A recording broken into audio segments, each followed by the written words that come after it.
Oh boy, the fun continues. We're still going through that masses collection and we finally got to the penny albums. We're going to be looking for key dates, semi-key dates, and varieties. Is this really the 1909 SVDB? Let's look together.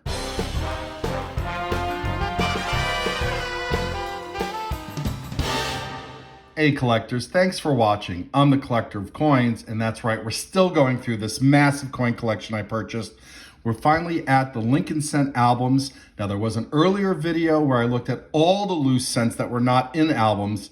These are in albums, and we're gonna look for the key dates. I think they're here. I am not confident this is the SVDB. When I looked at it, when I first purchased it, it didn't seem to be, but I want to scrutinize this underneath a microscope because this is in a little bit of rough shape. That being said, we do have all the others in this collection. So we'll look together and we will dig into these two albums. They started two separate albums for 1941. Again, no key dates in this section, but we will look for varieties. So sit back, relax, subscribe if you're not yet a subscriber. Give me a thumbs up if you're inclined, and we'll get started on this quest in a few seconds. Let me get organized. Of course, we're gonna start with the good album first. All right, let's get started with this first album, which has what would be the key and semi-key dates as indicated on my coin mat. Hey, if you want one of my coin mats, there's a link down below in the description where you can get one. All right, so the first thing we're gonna do is we're gonna look for these coins in this album. As I mentioned before, there is a coin in the 1909 SVDB. I don't think it is the 1909 SVDB. I want to pull this out and examine it. But what's cool is the 1909S, this one, which is not a VDB, and I'll double check that. That is also a key date coin, fairly low mintage, not the lowest, obviously. This one and the 1931 D are the lowest. The 1914 D is the other key date, as you can see here, and that's a close fourth. All right, I'll take these out. We're going to take a look underneath the microscope together. Fingers crossed that this is the 1909 SVDB. All right, so we're looking at the reverse of the 1909 from Philadelphia. The 1909 VDB, as you can see. Now, as you saw on the reverse, there's some scratches, which are, that's unfortunate. Not so easy to see with the naked eye, but very apparent underneath the microscope, which is unfortunate because this is in really nice shape. I'll double check that these are deeper than just on the surface. Maybe it's a ballpoint pen written across it. Let me use a loop. Yeah, I use the loop to get it on an angle, which is hard with this. Yeah, these are scratches, unfortunately. Otherwise, this would have been in very fine, extremely fine condition. So that's too bad. Now, sorry about that. But we can look for the double die version. Something funky going on the obverse. I don't think this is an indication of the double die. Maybe some lamination error. I don't know, there's stuff going on with this coin that does not look like on the obverse was, well, that's postman damage. Some of this might have been some striking issues. Let me take a look at a reference book, the Cherry Picker's Guide, to see, but I think this is probably not a variety or the double die. And that stuff going on with the eye is really intriguing to me. Okay, well, I looked and this is just a regular 1909 VDB. Worth in this condition, considering it's damaged, I think maybe like $10. This was the coin that was in the 1909 S VDB slot. And I don't even think it's the VDB. Let's put it underneath the microscope. We're going to start with the reverse first. I mean, it is worn, but I don't see any indication of VDB. I'll put on a loop, check it out on an angle just in case. Here's the obverse and the date. I don't see a San Francisco mint mark. I don't even see the remnants of it. I mean, it should have the same wear as the date. I'll double check underneath the loop, but I think this just might be a 1909 Lincoln cent. Well, collectors, this is not the 1909 SVDB. When I purchased the collection, I assessed that it wasn't as well, but I didn't get a chance to really examine it out of the album because frankly, it would have been inappropriate to crack an album open if I hadn't purchased the collection yet. But when I examined it, it didn't look like the S. I double checked it now. It's definitely not the S, so it's only worth a few dollars in this condition. However, we do have, make sure I put the right one underneath it. All right, so this is the regular, much better condition 1909 with the VDB underneath the shoulder blade, not on the reverse. Hard to tell on the angle here, but to show you that it's not on the reverse, there you go. Probably worth about $4 or $5 in that condition. And then here is a 1909S, really great looking, and it's not the VDB. Just somewhere there, I don't see any indication that this is the VDB. I'll study this more, but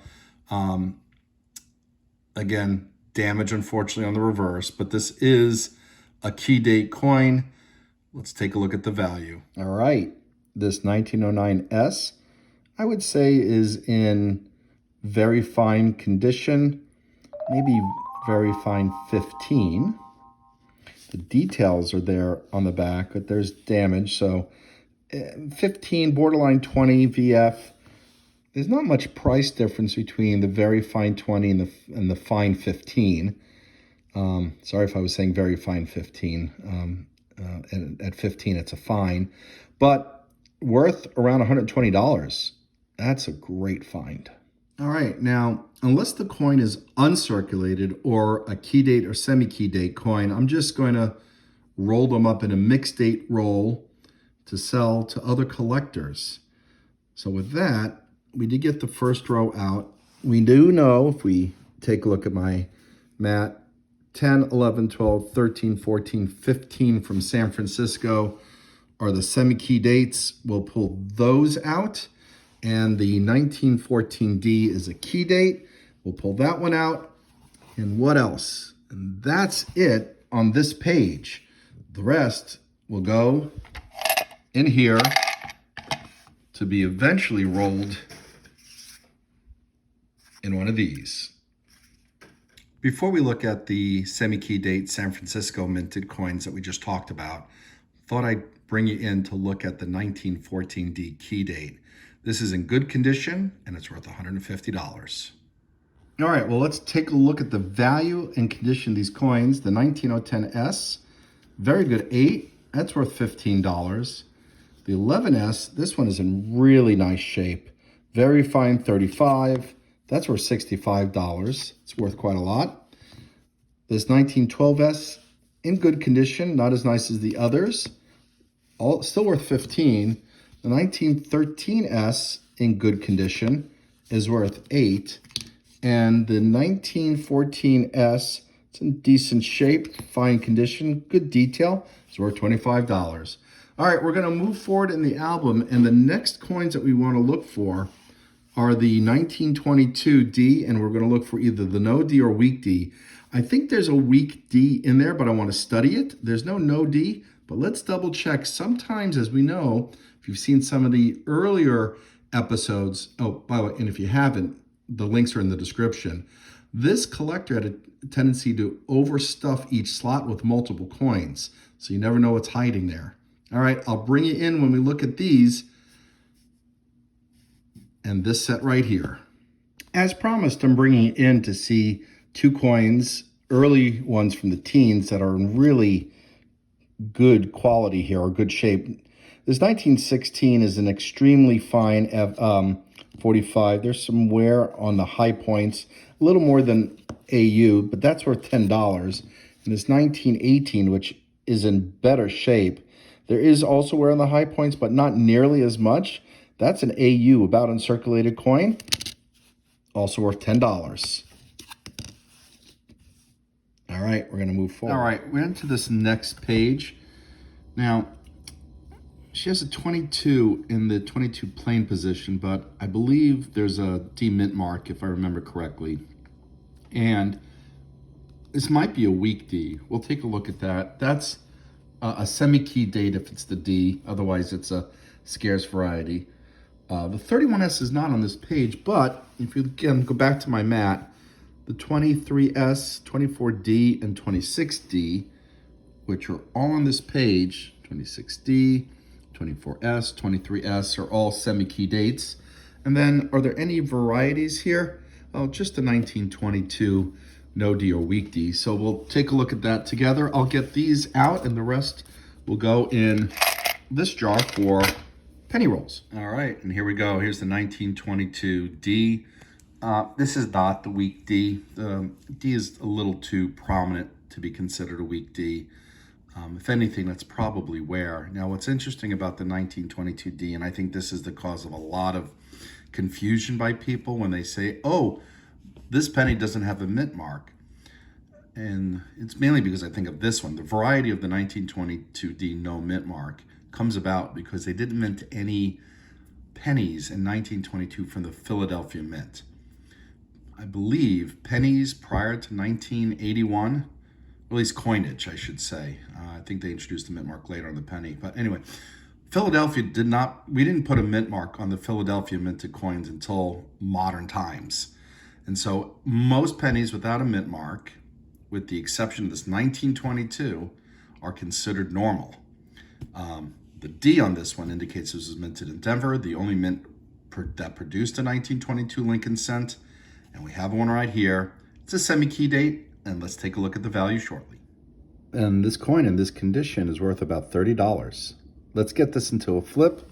We'll go through these. These are the other semi-key dates on the page. And then we have some really nice looking early Lincolns. They're at least XF, possibly AU. I need to study them a little more. We'll take a look at those values as well. All right, well, as I said, 1922 Ds were 30. The 1923S, it's in fine condition. That's worth 10. And the 1924D, which is in very good condition, is worth 35. Just over 2 million minted, very low mintage, relatively speaking, for a Lincoln cent. All right, we'll flip these nicer condition ones up in a second. Okay, well, the 1919 is an AU 53, in my opinion, worth $6. This 1920, it's nice, but has more wear, XF 45 for $5. All right, we're on this lower panel now. Now, these are all common date coins. This one, however, looks to be an XFAU, so that may have some more value. The rest are probably going to not be worth putting in flips. They'll be put in a coin roll. So I'll take these out. We'll study this one and we'll look up the value. As you see, the value is beginning to get smaller and smaller in terms of a premium. So that may only be worth $1 or so. And we'll debate whether or not it goes in a roll. Well, this is in extremely fine condition. It's worth $8, so I will flip that up. Also, to highlight the overstuffing, almost every single slot in that panel had 2 coins in each slot. At last, we've come to the final page of what would be semi-key and key date coins, being the 1931D, 31S, and 33D. With this one being the most valuable out of the 3 given the very low mintage. In fact, this is the second lowest mintage of any of the Lincoln cents after the 1909 SVDB. We'll pull these out and we'll take a look at the condition and value together. All right, here's the 31S. It has some damage on the reverse, which is a shame, but the condition is in, I would say, VG, probably more like VG8. We'll take a look at the value shortly. This 1931D, it's in better shape. The reverse has got a lot of detail, but there is quite a bit of wear here, so I would say that's in fine condition. And the 33D, yeah, so these two I would say are both in fine condition. 12 and 15. So fine 12, fine 15, VG 8. And if you're wondering how I know the grades, well, a couple things. I am using the A&A Grading Standards Guide, and so I'm studying the coins carefully and comparing, but I also have a certificate in grading from the American Numismatic Association as well. And I look at a lot of pennies, and so I've gotten to know what to look for in terms of the high points and where rare normally takes place. So I do recommend learning about grading. Go up to the A&A website. I believe it's money.org. They have an intro to grading webinar video posted. It's a great video. Get your feet wet and study your coins. All right, let's check out the values. Well, let's start with this one. I'm gonna put in the right order based on mint alphabetical order. The Denver minted 1931 in fine condition is worth $8. The key date 1931 S and VG8 condition, despite some damage, is worth at least $75. And the 1933 D, also in fine condition, is worth $6. Guys, this is why it's important to go through your pocket change. This is why I love coin roll hunting. You could find some real value out there, although buying a collection is kind of cheating. All right, these are all the pennies we pulled out of that first album. There were a lot of overloaded pages, which is great. We'll roll these up later, but we're gonna move on to the second album, of which we have 2.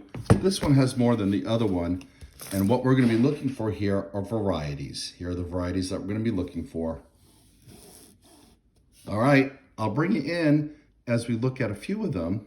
Otherwise, they're just gonna go in the pile, and then we'll wrap up. We're looking at a 1941 Wheat Penny, and we were looking for the double die. I was not expecting to see this type of error. This is caused by, I believe, block die or grease in the die. Wild. Maybe worth an extra $1, but that's a pretty cool error. Well, we have some steel cents here. Philadelphia, Denver, San Francisco. They are feeling a little rusty, unfortunately. But we can check for the, I believe there's a double die obverse error for 1943, which we'll take a look for. Well, that's cool. I think this is die deterioration doubling, not a true double die.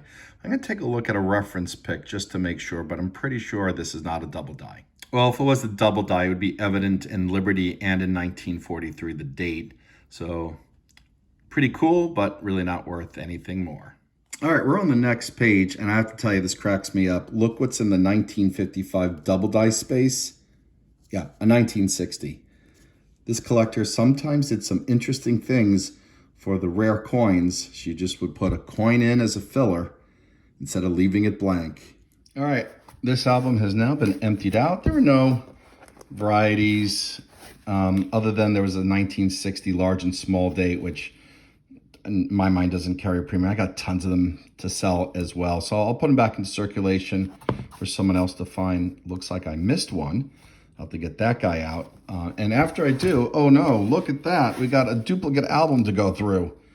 Again, we'll look for our varieties. I'll put you in if there are any. Let's see what's going on in the 1955 double die on this one. There's no space for it. So we'll take a look, but I'm pretty sure this is not it because this collector would have put it in this album that had space for it. All right, here's the wrap up. And we got the pile of coins that are going to be put in coin rolls to sell to other collectors, and the ones in the flips.